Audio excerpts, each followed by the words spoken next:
بسم اللہ الرحمن الرحیم۔ السلام علیکم۔ عمران خان صاحب پاکستان کو اسلامی فلاحی ریاست کی طرف لے جانا چاہتے تھے اور حکومت میں آ کر انہوں نے جب اس طرف قدم اٹھانا شروع کیے، ظاہر ہے کہ شروع میں مشکلات ہوتی ہیں پالیسیز بنانی۔ مثال کے طور پر 2 سال تو تقریباً قانون سازی میں لگ گئے کہ اپنا گھر اسکیم وہ لے کر آ سکیں، کہ لوگ خود اپنا گھر رکھ سکیں، یا جتنا وہ کرایہ دیتے ہیں اس کی بجائے وہ کچھ رقم دے کر ان کو گھر مل جائے، اور جب اس کی رقم ادا ہو جائے کرایہ جتنا دیتے ہیں اتنی ہی رقم وہ ماہوار دیں، اور اس کے بعد وہ گھر ان کا اپنا ہو جائے۔ تو اس کی قانون سازی میں اتنا وقت لگا، پھر احساس پروگرام لے کر آئے، لیکن جب وہ اس کو آگے بڑھانا چاہ رہے تھے تو پھر ان کی حکومت ہی چلی گئی۔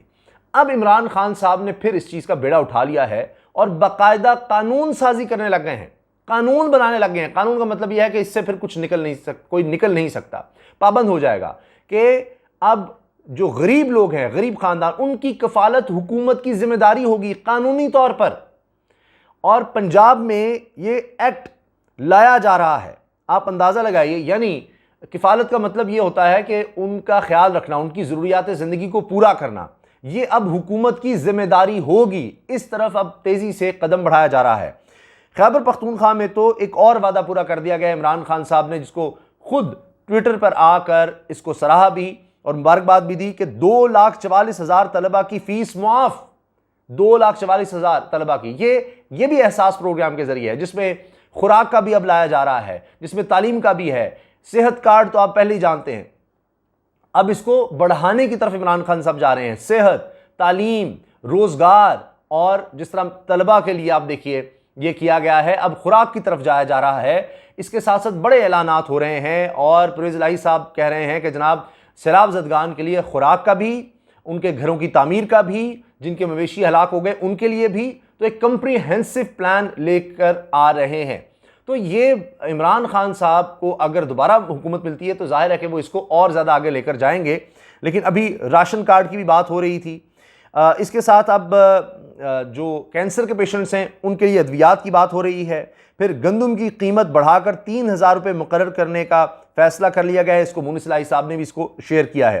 تو پہلی چیز جو میں آپ کے سامنے رکھنا چاہ رہا ہوں کہ یہ جو کفالت کا پروگرام ہے، یعنی ان کی خوراک کا انتظام، ان کی بنیادی ضروریات زندگی کا، جو غربت سے نیچے زندگی گزار رہے ہیں کروڑوں لوگ ہیں، پنجاب سے اس کا باقاعدہ آغاز اب کیا جا رہا ہے۔ اور ظاہر ہے کہ اب خیبر پختونخوا میں بھی حکومت ہے، وہاں بھی دیکھا جا رہا ہے کہ اس طرف بڑھا جا رہا ہے۔ پنجاب میں خطے غربت سے نیچے افراد کی کفالت حکومتی ذمہ داری قرار دینے کا فیصلہ کر لیا گیا ہے۔ احساس پروگرام ایکٹ کے ذریعے تمام سماجی خدمات کو مربوط بنایا جائے گا، تمام سماجی خدمات، جس میں ظاہر ہے تعلیم، صحت، خوراک، یہ جو بنیادی ضروریات کی چیزیں ہیں، بنیادی ضروریات ہیں، ان سب کے لیے ایک پراپر مربوط نظام بنایا جا رہا ہے، اس کو قانون کی شکل دی جا رہی ہے۔ وزیر پارلیمانی امور راجہ بشارت کی زیر صدارت کابینہ کمیٹی امور قانون سازی کا اجلاس ہوا، جس میں معاون خصوصی وزیر اعلیٰ سینیٹر ڈاکٹر ثانیہ نشتر، صوبائی وزیر علی افضل شاہی، MNA صداقت علی عباسی اور متعلقہ سرکاری افسر شریک ہوئے۔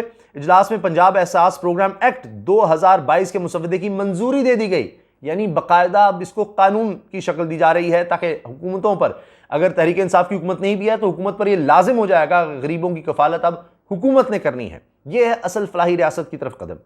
معاون خصوصی وزیر اعلیٰ سینیٹر ڈاکٹر ثانیہ نشتر کا کہنا تھا کہ چیئرمین عمران خان کی ہدایت پر احساس پروگرام کو مربوط بنایا جا رہا ہے۔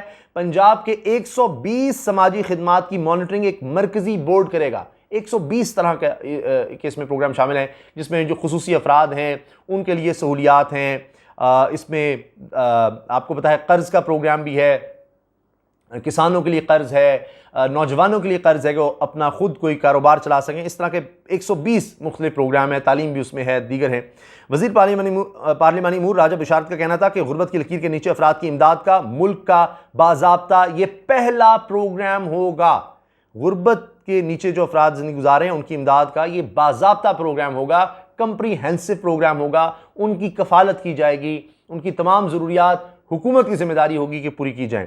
اجلاس میں شوگر ملوں کی پیداواری استعداد بڑھانے کے اقدام کو ریگولیٹ کرنے پر غور کیا گیا۔ حتمی منظوری کے لیے ریگولیشن کا معاملہ پنجاب کابینہ کو بھجوایا گیا۔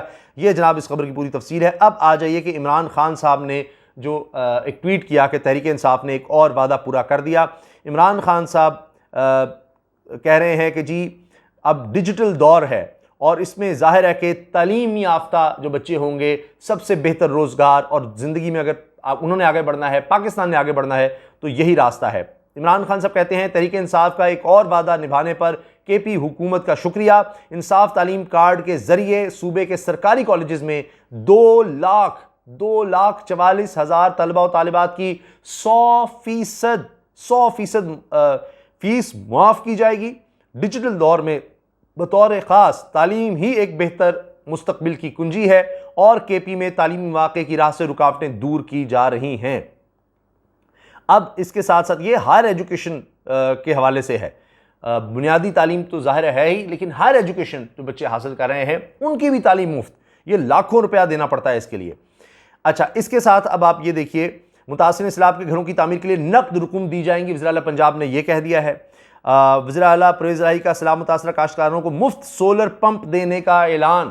مفت سولر پمپ یعنی اب ان کو نہ بجلی کا بل دینا ہوگا، ان کا جو پانی کا مسئلہ ہے وہ حل ہو جائے گا، ان کو اپنے پیروں پر کھڑا ہونے کے لیے یہ بہت بڑی مدد ملے گی اور اس کو پھر کنٹینیو آگے رکھنا ہے۔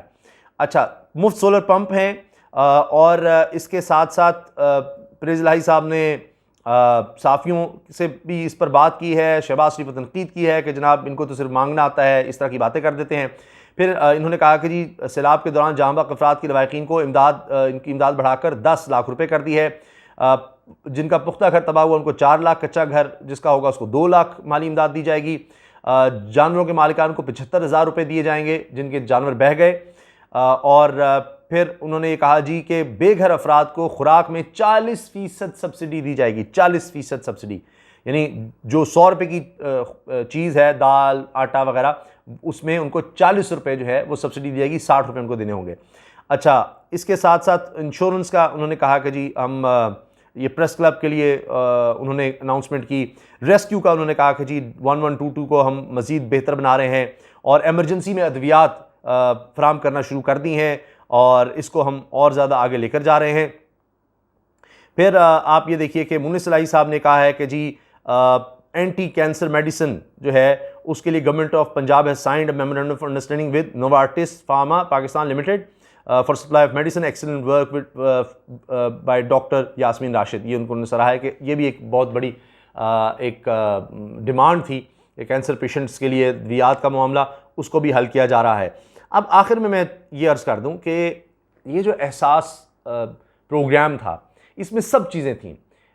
صحت کارڈ آپ نے دیکھا، 10 لاکھ روپے تک ایک خاندان ایک سال میں مفت علاج کروا سکتا ہے، اس کی سہولت تھی۔ اب تعلیم کو بھی اس میں لایا جا رہا ہے، تو یہ اس وقت ہے جب وفاق میں حکومت نہیں رہی۔ وفاق میں آپ جانتے ہیں کئی پروگرام بند کر دیے گئے، عمران خان صاحب کی حکومت جیسی ختم ہوئی، وہ جو اپنا گھر اسکیم تھی اس کو جس میں بہت لوگ پھر پریشان ہوئے، اب اس کو عمران خان صاحب کو اگر وفاقی حکومت ملی دوبارہ کنٹینیو کیا جائے گا، لیکن اب کوشش یہ کی جا رہی ہے کہ صوبوں کی سطح پر خیبر پختونخوا اور پنجاب میں جہاں تحریک انصاف کی حکومتیں ہیں وہاں جتنا ہو سکے اس کو امپلیمنٹ کر دیا جائے۔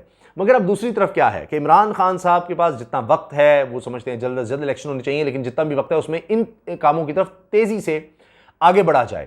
اب آپ دیکھیے رانا ثناء اللہ صاحب نے انٹرویو دیا ہے، جو بھی بات چیت کی ہے شاہ زیب خانزادہ صاحب کے پروگرام میں جیو پر، وہاں انہوں نے عمران خان صاحب پر مذہب کارڈ کا استعمال کیا کہ توبہ نعوذ باللہ یہ تو کوئی پیغمبری کا دعویٰ کرنے والا ہے، اس طرح کی باتیں۔ پھر آپ نے اس سے پہلے میاں جاوید لطیف کو دیکھا، اس سے پہلے آپ نے دیکھا ایک صحافی کے ذریعے ٹویٹس کروائی گئیں، پھر مریم صاحبہ نے اب سے چند دن پہلے اس طرح کا کام کیا۔ تو یہ سارے کلپس کہیں بنائے گئے ہیں، پورا ایک ایجنڈا سیٹ کیا گیا ہے، ایک سازش گھڑی گئی ہے کہ ہم کہاں عمران خان کا مقابلہ کر سکتے ہیں، کارکردگی میں نہیں کر سکتے، مہنگائی بڑی ہو گئی، ہر طرف سے ہم یعنی ہار رہے ہیں، بری طرح سے ہمیں شکست ہو رہی ہے، ہم کسی صورت نہیں کر سکتے۔ ایک آخری کارڈ بچا ہے اور وہ ہے مذہب کارڈ، اس کا ہر طرح سے بھرپور استعمال کیا جائے۔ مولانا فضل الرحمان ہمارے ساتھ ہیں تو اور تو کوئی حل نہیں ہے۔ تو عمران خان صاحب اس طرح توجہ دے رہے ہیں۔ اب اگر یہ پروگرام جس طرح سے آگے لے جائے جا رہے ہیں، جب لوگوں کو اس سے ریلیف ملے گا تو آپ کا کیا خیال ہے کہ یہ مذہب کارڈ کا اس طرح کا استعمال کو فائدہ دے گا؟ الٹا نقصان اس سے ہوگا اور پہلے ہی ہو رہا ہے۔ لیکن ان کے پاس اب کارکردگی دکھانے کے لیے نہیں ہے، اس طرح کے پروگرامز دکھانے کے لیے نہیں ہیں۔ سندھ حکومت میں پاکستان پیپلز پارٹی کی کارکردگی سب کے سامنے آ گئی ہے اور یہی وجہ ہے کہ اب یہ ڈیسپریشن میں اس طرح کام کر رہے ہیں، اور عمران خان دوسری طرف ایسے کام کرتے چلے جا رہے ہیں کہ لوگوں کو بھی یاد رہیں اور واضح طور پر نظر آئیں، وہ جب الیکشن میں جائیں تو کہہ سکیں کہ دیکھیں یہ کام ہم نے کیے ہیں، یہ ہے ہماری کارکردگی اور اس بنیاد پر ہمیں ووٹ دیے جائیں۔ جبکہ یہ کیا کہہ رہے ہیں کہ جناب عمران خان نے یہ کر دیا وہ کر دیا فلاں، ان کے پاس لوگوں کی فلاح کا کوئی ایجنڈا نہیں ہے۔ ان کے پاس صرف عمران فوبیا ہے۔ عمران خان اس طرف جا رہے ہیں کہ ان کے پاس دکھانے کے لیے کارکردگی ہو کہ ہم نے یہ کام کر کے دکھائے ہیں۔ ابھی تک جو موازنہ کیا جا رہا ہے عمران خان کے دور میں پیٹرول کی قیمت کا، ڈالر کا، معاشی ترقی کا، اس میں کہیں موجودہ حکومت قریب بھی نظر نہیں آتی۔ قریب تو ہے کہ بہت ہی پیچھے کہیں دور جو ہے کوئی دوربین لگا کے دیکھیں تو سمجھ آتی ہے کہ اچھا کہیں موجودہ حکومت کی کارکردگی ہے، پھر بھی نظر نہیں آ رہی۔ آپ کی اس بارے میں کیا رائے ہے؟ عمران خان صاحب یہ جو قدم اٹھا رہے ہیں کہ آپ سمجھتے ہیں کہ واقعی یہ فلاحی ریاست کی طرف اقدامات ہیں، آپ ان کو سراہتے ہیں؟ کمنٹ سیکشن میں اپنی رائے کا اظہار ضرور کیجیے گا۔ اللہ حافظ۔